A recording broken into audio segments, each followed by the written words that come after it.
Thank you for tuning into Abundant Moments.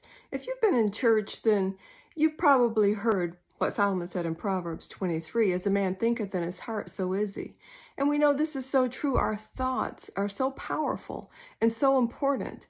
And oftentimes we know this, but we don't know it. We don't really perceive what the word of the Lord is teaching us. We need to learn to make sure that our thoughts line up with God's word. Now, Paul talks about this in 2 Corinthians chapter 10, and he says we need to bring every thought into captivity to the obedience of Christ, or to what God's word says. So when we have negative thoughts or thoughts of defeat, doom, gloom, we need to right away recognize this is not of God, and we need to pull those thoughts down, bring them into captivity. In other words, don't let them back out again.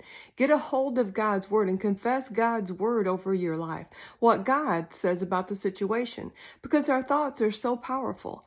Recently, I heard of a woman who was diagnosed with some type of disease, and they gave her a year to live, and she only lived 7 weeks.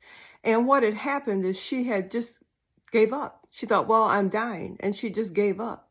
What happened there? Her thoughts got a hold of her. She allowed those thoughts to remain there.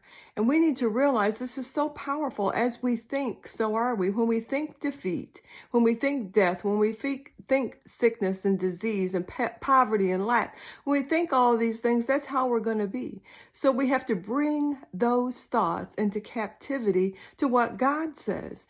God says healing is ours. God says he'll supply all of our need. God says he'll even give us the desires of our heart. So when those negative thoughts come into our mind, those thoughts from the enemy, we need to right away recognize and pull that down and think in agreement with God's word, because as we think, so are we. Thank you for tuning in.